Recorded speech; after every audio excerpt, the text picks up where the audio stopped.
caution, if x and y are continuous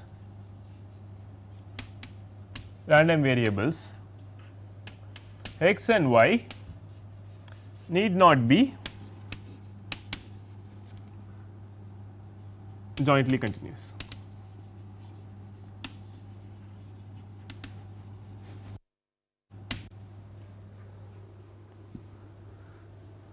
So, if x and y are separately discrete, it necessarily means that the joint measure x y will also take only countable values, right. So, x and y are jointly discrete, but in the continuous case if x and y are separately continuous, it does not mean that x comma y is jointly continuous. Can you see why? Roughly you are right. You are talking about, so x and y are separately continuous means that their joint, see their marginal laws are absolutely continuous with respect to Lebesgue measure on R, right, but that does not imply that the joint law is absolutely continuous with respect to Lebesgue measure on R 2, right. So, if you can just take any simple example you want, let us say so just to, so let us say x is Gaussian, remember this Gaussian with mu equal to 0, sigma equal to 1, right. So, this is denoted by n 0 1, remember this example. So, this will, you can take anything you want, right, I am just giving one example. Let us say and y, let us say let y equal to 2 x, okay. So, x is some standard Gaussian, you can take standard exponential for all I care, you can take any continuous random variable you want and take y equal to 2 x, okay. Y will also be a continuous random variable, in fact it will be Gaussian with parameters 0 and 4, okay, you can show, okay, we will see that later. So, then y is distributed like n 0 4, which is also a continuous random variable. All right, but what you see is that this guy, this measure exists. So, this is your sample space omega, but your measure exists only on the line y equal to 2 x, right. All the measure is sitting on that line, right. All omegas here necessarily map to that line y equal to 2 x. See why? So, x of omega is whatever it is, y of omega is necessarily twice of x of omega by definition, right. So, all the measure will exist on that line, with me, but this line has 0 Lebesgue measure, it has 0 area, right, the line has 0 area. You can actually show it rigorously, if you can consider the line as some countable intersection of small rectangles and so on, and prove that this line has 0 Lebesgue measure. And so, you have all the probability measure of 1 is sitting on a set of Lebesgue measure 0 on R 2, right. So, this is an example to show that even if x and y are separately continuous random variables, they need not be jointly continuous according to our definition,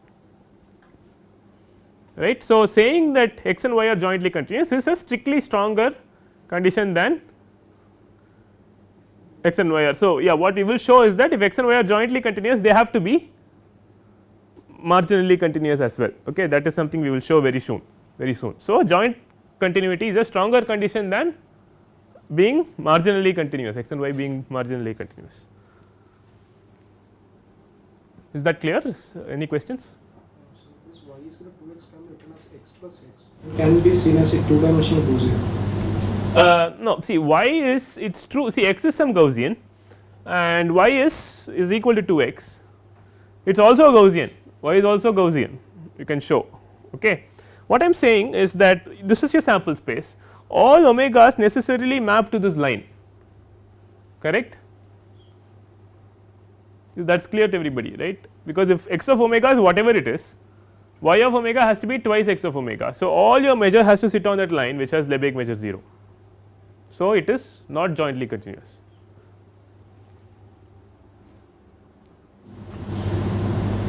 Clear?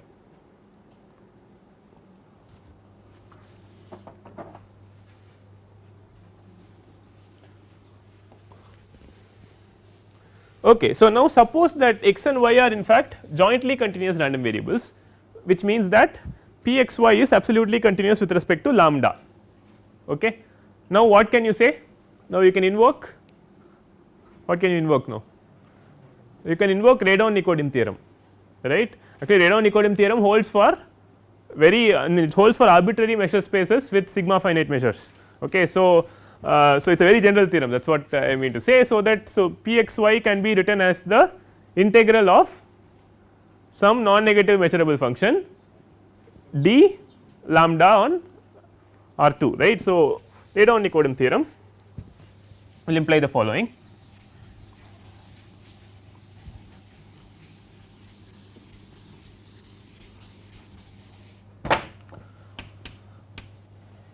Radon-Nikodym theorem that so if x comma y are jointly continuous random variables, Radon-Nikodym theorem will imply that there exists a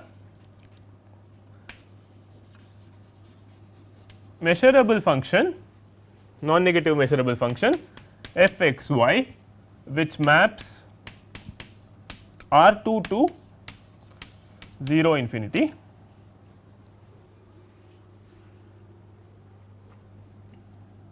such that for any Borel B on R 2 we have the joint law p x y of b given by the integral over b f x y d lambda.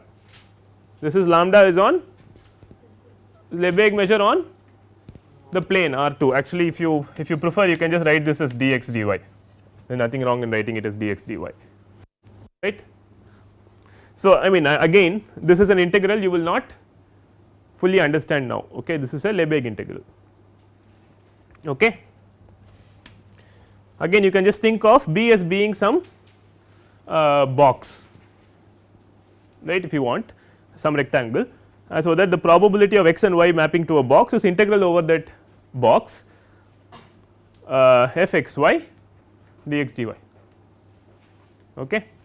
And this is saying there exists such a non negative function. Okay. And in particular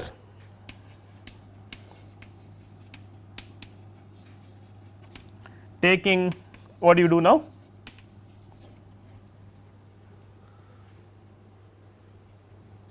You will take generating class, right.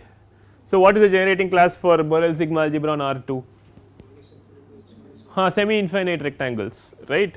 So, taking B equal to minus infinity x cross minus infinity y, oops, infinity y, we have then p x y of a set like that will be nothing but what? The joint CDF, is not it? We have f x y of x comma y, which is nothing but the probability that x is less than or equal to x, y is less than or equal to y, equal to integral minus infinity to x integral minus infinity to y f x y dy dx. I should write maybe d f x y of x y, f x y of some let us say r comma s or something like that, because I cannot use the same variables, f x y of s comma t dt ds. Okay. Is that okay? Does make sense? I am not writing dx dy because I mean that guy is sitting outside, right. I cannot integrate with respect to the same variable. Okay. So, Radon-Nikodym theorem affirms that the CDF can be written as the integral over the semi infinite rectangles of some non negative function. Okay. Again just like in the single dimensional case, this is called probability density function, except now it is a joint PDF, joint probability density function. So, this is called joint probability density function of x and y. It is some non negative measurable function. Again it has no interpretation of probability whatsoever, only if you integrate it over a Borel set do you get a probability. Okay. And also this just like in the one dimensional case, this PDF is only uniquely specified up to a set of Lebesgue measure 0.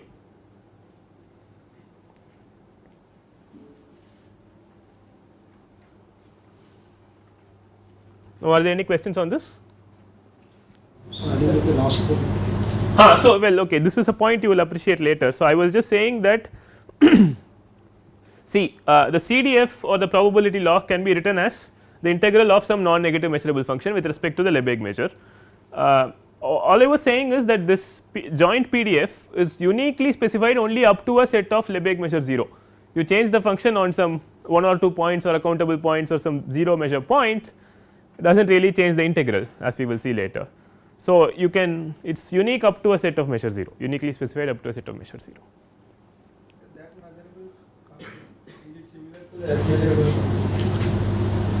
So, when I mean measurable f x y, that means that pre images of Borel sets on R must be Borel sets on R2, that is all I mean. Okay. Yeah, I mean this you will understand later, you can only integrate, see when we do integration theory we will integrate a measurable function with respect to a measure over a measurable set. Okay, we will do that later. Okay, so which is why this you put a question mark, we will get back to it in about 2 weeks, but this you understand, right. This guy is just your indefinite Riemann integral, fine. In fact, in this you can also, it is also true that the order in which you integrate will not matter, because this is a non negative function, then it can be shown that the order in which you integrate does not matter. Okay, you can jolly well just write ds dt and integrate it in the opposite order. Now, so if I give you the joint PDF, you can integrate it and find the joint CDF, but if you are given the joint CDF you can always find the probability law, right, which means that if I specify the joint PDF, it is a complete characterization of 2 jointly continuous random variables, right. Are there any questions on this? Now, what you can show also is that, so you have that relation, right. So, I can now show that if I just consider the probability that x is less than or equal to x, suppose I am only interested in probability that, so I just want to compute this, let us say, okay, which is the probability that x is less than or equal to x, say x and y are jointly continuous. So, what will I do? I know the joint CDF and you know a theorem about joint CDF. If you send y to infinity, you get the marginal CDF of the other guy x, right. So, if I send y to infinity in this relation, so this is this we have shown already. If I send y to infinity, I will get the joined, I will get the marginal, this is f x comma y, I will get the marginal of x, right. This is from one of our properties of joint CDFs. This has nothing to do with continuous random variables, but now I am going to invoke this relation, right. Now I am going to use the fact that x and y are jointly continuous. So, then I am going to write. So, I send limit y to infinity, right. As I said, you can just integrate it in any order you want, right. I will not prove that, but just take it from me that if you have a non negative function, you can change the order of integration, nothing happens. If this guy can be positive as well as negative, then you have to be very careful about interchanging the orders of integration.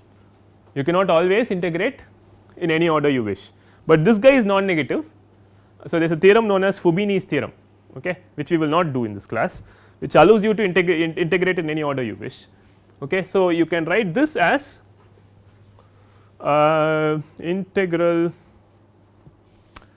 can write this as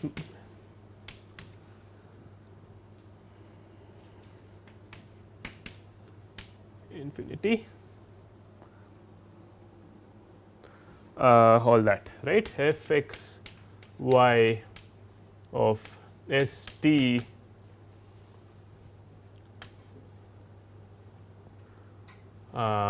d t ds, right. I am just putting y equal to infinity, I am being a little bit loose, I am sending. So, what I am doing is I am sending limit inside one of the integrals, right. All this you can do because f is non negative, okay. Normally you cannot do all this, but here you are okay, okay, pushing limit into the first integral. Now, what happens?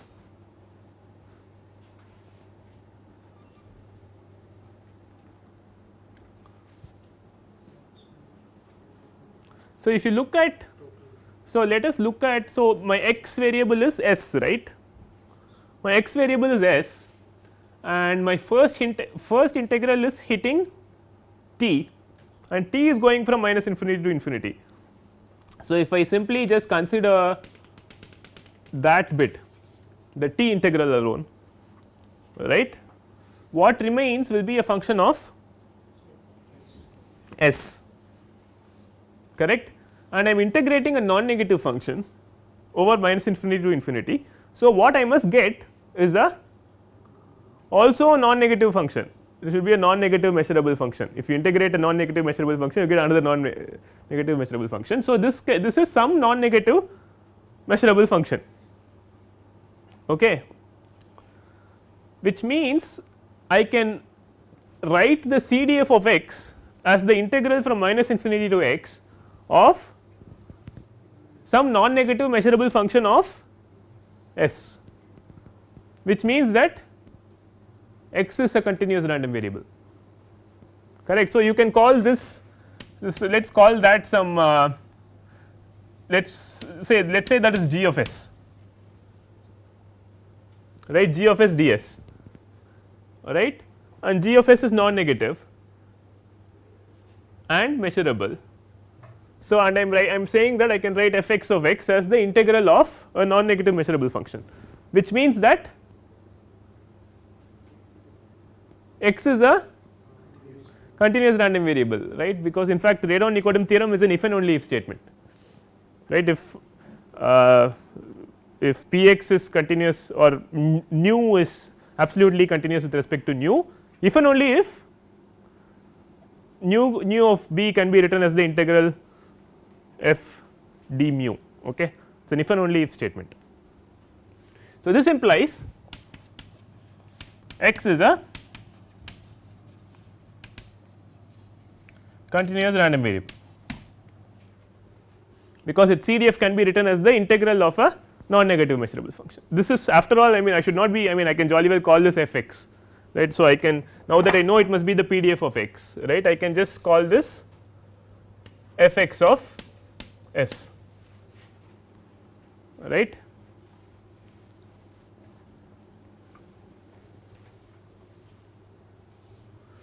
So, if I am given the joint probability density function, I can get the marginal probability density function by integrating out the other variable from minus infinity to infinity. Okay. So, where, so maybe here I should say it where f x of s is equal to integral f x of s is equal to integral minus infinity infinity f x comma y of s comma t dt, right.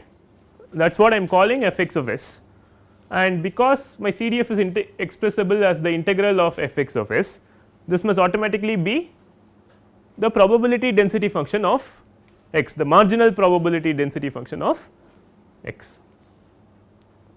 So, if x and y are jointly continuous random variables, it is the case that they are marginally continuous, we have just proved it, right. Is that clear?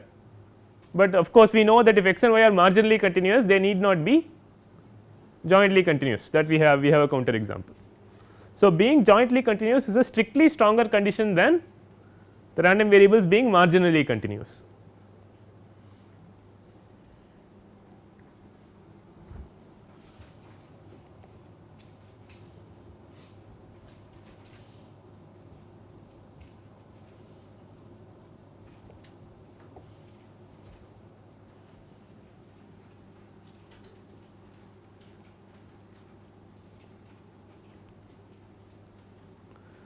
Is that clear? So is it other way of saying if it is jointly continuous, it need to be marginally continuous, but if it is marginally continuous, it need not be jointly continuous. Yes, that is correct, exactly correct. All right. Any questions so far?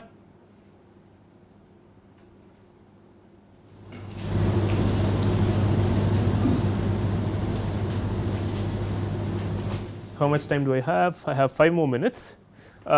So, next we will discuss the independence of two jointly continuous random variables. Okay. So, we know that see we know that independence of any two random variables is equivalent to the CDF factorizing, right, that we have established already.